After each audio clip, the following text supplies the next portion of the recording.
Hi guys, welcome back to my channel Flossom Fatima. तो जैसे कि पीले कामिल वाली वीडियो में मैंने बताया था कि मैं जन्नत के पत्ते का रिव्यू दूंगी, क्योंकि जन्नत के पत्ते बहुत अच्छी बुक है। मतलब जन्नत के पत्ते का रिव्यू मैं देने वाली हूँ इस वीडियो में।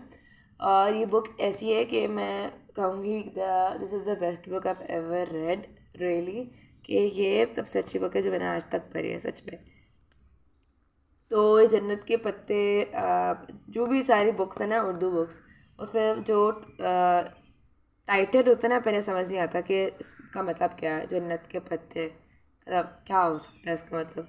तो बट जब हम जैसे जैसे पढ़ते जाते हैं कहानी, बिल्कुल अच्छे से समझ आता है कि इसका मतलब क्या है।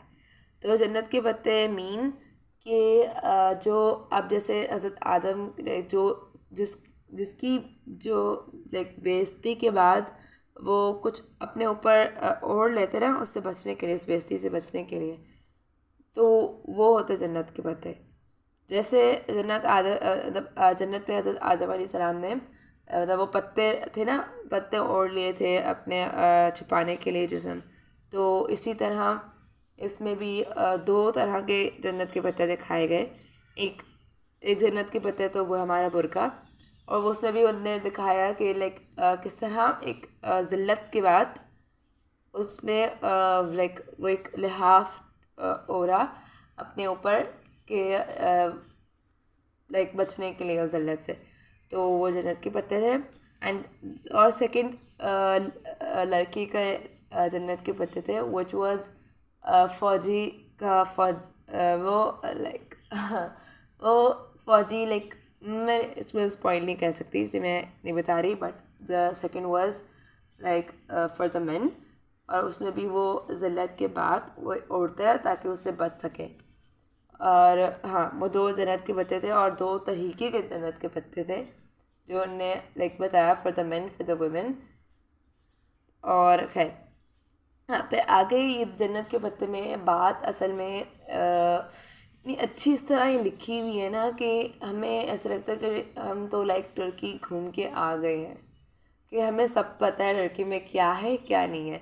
अब मैंने भी पढ़ी हुई है, मेरी अम्मी ने भी पढ़ी हुई है। तो हम लाइक जब बात करते हैं ना तुर्की के बारे में, तो लाइक हम कहते हैं हाँ वो भी जाएंगे, उधर भी चले जाएंगे, उधर भी चले जाएंगे, दैट कि हमें पता है कि तुर्की में ये सब कुछ। एंड हाँ, तो ये ऐसे लगता है कि आप ना साथ साथ घूम रहे हो तुर्की।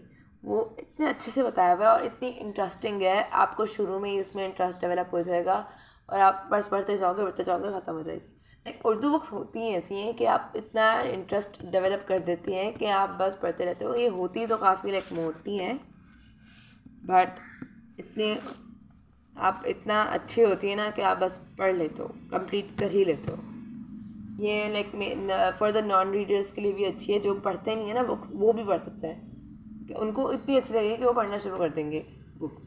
तो मैंने ये दी थी अपनी दोस्त को। तो उसने वो भी लाइक नॉन रीडर है इतने, क्योंकि वो इतनी ज़्यादा बुक्स नहीं पढ़ती, हल्की बुल्की विम्पी किट पढ़ लेती है। तो उसको मैंने दी, उसको इतनी अच्छी लगी, उसने लाइक थोड़ा वक्त ज़्यादा लगाया बट पढ़ ली उसने, वो बहुत अच्छी लगी, लाइक उसने पूरी ख़त्म की, उसको इतनी बहुत अच्छी लगी थी।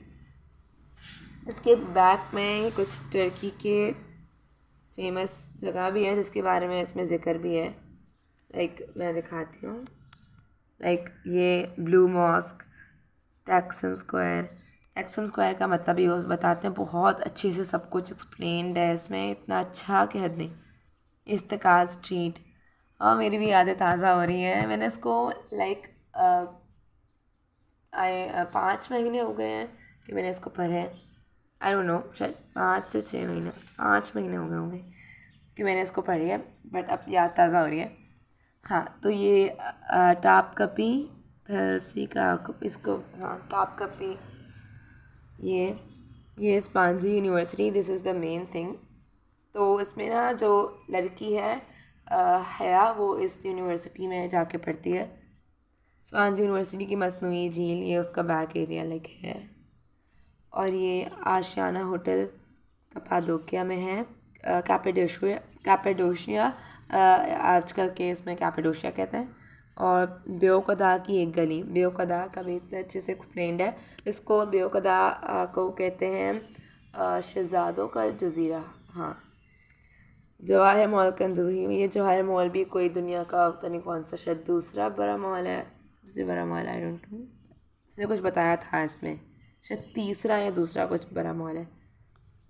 और ये कैपेडोशिया में उड़ने, हाँ हाँ, हॉट बलून है। हॉट बलून को तो मेरा भी दिल करता है, बस मैं चली जाऊँ, बल्कि हर जगह मेरे इस पूरा तुर्की जाने का बहुत दिल करता है, बिकॉज सुन लिया ना, ऐसे पूरा है ना कि सच में बहुत दिल करता है कि आप तुर्की चले जाओ। और इसमें जो, हाँ, ये जो टैक्सम स्क्वायर है ना, इसके करीब में एक बर्गर किंग का भी है, मतलब उसमें ना इस बुक में बर्गर किंग का जिक्र है कि बर्गर किंग टैक्सम स्क्वायर के लाइक सबसे पहली शॉप है। तो मेरी दोस्त बताई थी कि वो ना टर्की गई हुई है, तो वो बताई थी कि हाँ सच में है उधर, बर्गर किंग के सच में उधर है। और हाँ, तो ये बेस, हाँ, तो मैं आपको इसी कहानी का बता देती हूँ कि इसमें एक लड़की है, हया सुलेमान उसका नाम है। और वो लाइक उसको ना मेल आती है कि उसको सुभानचंद यूनिवर्सिटी से कि उसको मिल गया है, और फिर वो उधर 6 महीने पढ़ने जाती है। और इसके दरमियान इतना कुछ होता है ना, उस मेल से लेकर उस सुभानचंद यूनिवर्सिटी से जब वो जाती है, उसको जब तक वो ख़त्म नहीं होता, वो एक सस्पेंस ही रहता है। इसमें 2 बाब है, एक बाब आपका पूरा सस्पेंस बना देगा, इतना सस्पेंस, उसमें पहले बाब में भी कुछ खुल जाएगा, आपको ऐसा लगेगा नहीं कि लाइक राज खुल चुका है। पर जब दूसरा दूसरा लाइक हिस्सा है, इसमें 2 हिस्से से है। अच्छा, जब दूसरा हिस्सा होगा ना, मैं दिखाती हूँ, लाइक इसमें ना 2 हिस्से हैं कि पहले हिस्सा, हाँ, ये बीच में करके ये दूसरा हिस्सा शुरू होगा, ये दूसरा हिस्सा है, दूसरा बाब नहीं, दूसरा हिस्सा, ठीक है, दूसरे हिस्से की बात करेंगे। इस तरह 2 हिस्सों में ये बनाई गई है बुक, हाँ, 2 हिस्से हैं इसके। अच्छा, तो पहले हिस्से में वो इतना सस्पेंस बनेगा, कि पहले बाब से दूसरे बाब में इतना, मैंने जब मतलब मैंने भी कोई उर्दू बुक्स की कोई मैं नहीं पढ़ती थी इतनी ज़्यादा, बट जब मैंने थोड़ी सी पढ़ी ना, इतना सस्पेंस बन गया कि लाइक मैं इसमें पढ़ती गई और इतना बीच में ब्रेक डाउन भी होगा, रोना भी आएगा, बल्कि मुझे तो बहुत जगह रोना आया था, बिकॉज इमोशनल हो जाता है। हाँ, तो इसके अलावा हमें कही थी कि सस्पेंस बन जाएगा, और जो फर्स्ट हिस्सा है ना, उसमें आपको लगेगा लाइक खुल भी चुका है राज, बट नहीं, कोई नहीं खुला राज। दूसरे हिस्से में सारा राज खुल जाएगा, सबका सब खुल जाएगा, और ऐसा खुलेगा आप हैरान हो जाओगे, like shock for the shock, आप कुछ देख लिए शॉक में चले जाओगे कि अच्छा ये था। तो ये है। और इसमें हाँ, हया सुलेमान का मैंने बता दिया कि वो उसको वो इस्लामी कुछ पता नहीं लॉ का कुछ पढ़ती थी, इस्लामी लॉ, मैं भूल गई वो क्या पढ़ती थी उसकी कोई, हाँ, वो पढ़ रही थी, उसका यूनिवर्सिटी में है। अब वो, हाँ, ये जो है ना, वो ये सब कुछ इस्लामाबाद का है, मतलब इस्लामाबाद में वो रहती है। और जो इसकी ना निकाह ना बचपन में हो गया था जहान सिकंदर के साथ। तो जहान सिकंदर जो है ना, वो तुर्की में रहता है, उसकी भुप्पो जो का बेटा है जहान सिकंदर, हया का। तो हया का जो तो हया इसीलिए चली जाती है उधर कि लाइक उसको कि उसकी भुप्पो उधर है। खैर, मैं चाहूँ भी तो कुछ भी स्पॉइल नहीं कर सकती इसमें, बिकॉज इतना कुछ है, मैं अगर कुछ भी बता भी दूँ ना, फिर भी इतना कुछ है कि आप बस कि मैं ज़्यादा कुछ नहीं स्पॉइल कर सकती। अगर मुझे स्पॉइल करना है तो मुझे पूरी कहानी बतानी पड़ेगी, और उसमें तो 2 घंटे लग जाएंगे। सो यस, हाँ, तो और इसमें बहुत सारे कैरेक्टर्स हैं।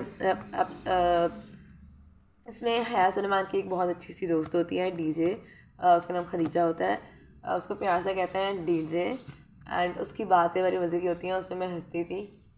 और हाँ, उसके अलावा वो जो सुभानचंद यूनिवर्सिटी इसमें वो पढ़ती होती है, और उसके बीच में भी लाइक वो घूमती फिरती है। और हाँ, वो जो एक बर्गर किंग का है इसमें, और इधर सबके जगह जब वो घूमती है उसके किस्से, वो कदा का तो किस्सा आपको आपको बहुत हैरान करेगा लाइक, और आपको परेशान भी हो जाओगे इसमें। और अच्छा, जो मैं सब कुछ बता रही हूँ ना, थोड़ा बहुत आप है जब अगर आप पढ़ी हुई नहीं है ना, अगर पढ़ी हुई तो पता है आप लोग को सब कुछ, अगर नहीं पता ना, नहीं पढ़ी हुई, तो अगर फिर आप पढ़ोगे तब फिर याद करोगे हाँ ये बता रही थी मैं। और जो इस्तेकाल स्ट्रीट है ना, वो ऐसी है कि ख़त्म ही नहीं होती है। अगर आपको उसको ख़त्म करना है ना, उसको बहुत ख़त्म होने वाली नहीं है ये, बहुत लंबी स्ट्रीट है ये। और इसके अलावा इसमें इसकी जो अच्छा, मैं एक और चीज़ बताती हूँ कि इसमें जो दो दोस्त हैं ना, एक है डीजे खदीजा, और जो दूसरी दोस्त बनती है हया की, वो थी, याद करना था, दूसरी दोस्त थी आयशा गुल। हाँ, तो इन दोनों का नाम का मिला के जब हया की बेटी होती है, उसका नाम रख देते हैं खदीजा गुल। और उसके बाद इसमें बिल्कुल एंड तक सब कुछ कहानी बताई हुई है, बिल्कुल अच्छे से एक्सप्लेन्ड है। और इसमें डोली होती है, अच्छा मैं आपको बताती हूँ, मैंने लिखा था ये। अच्छा, उसमें डोली होती है, अहमद, मैं भी भूल रही हूँ, अहमद। और ये जो डोली है ना, ये तो बहुत आपको कंफ्यूज करेगी। अहमद है एक, वो भी कंफ्यूज करेगा। मेजर अहमद, वो आपको कंफ्यूज करेगा। और हाँ, इसके अलावा मैं बताई थी कि मैंने इसके पीछे लिखा था, कहानी जब तक ख़त्म नहीं होती जब तक कहानी का हर एक किरदार अपने इख्तिताम तक ना पहुँच जाए। तो ये मैंने कहीं से सुना था तो मैंने लिख दिया, उस वक्त मैं ये पढ़ रही थी, मैंने चलो लिख देते हैं। और इसमें नूर का इतना जिक्र है कि मुझे नूर से इतना वो हो गया कि बस मैं अल्लाह से नूर मांगती थी, अल्लाह मुझे अपना नूर दे दे, नूर दे दे। और लाइक नूर का इसमें बहुत वो है, कॉन्सेप्ट है कि बताया हुआ है नूर का। इसमें बुरके का बताया हुआ है कि आप किस, जब जन्नत के पत्ते, एक बहुत अच्छे से बताया हुआ है कि आपका दिल करेगा कि लाइक आप भी पर्दा ज़रूर करो, बहुत बहुत अच्छे से बताया। और कि आपको इतनी अच्छी तरीके से एक्सप्लेन किया है ना कि आपके सारे डाउट भी चले जाएंगे, और आप सोचोगे कि मैं कर क्यों नहीं रही हूँ, लाइक क्या रोक रहा है मुझे। और इसमें हदीसें बताई हुई हैं ऐसे, कि हदीसें और चीज़ें कि सच में इसमें जैसे हया को इसमें हिदायत मिलती है, और हया को जिस तरह हिदायत मिल रही होती है ना, उस तरह हम भी हिदायत पा रहे होते हैं।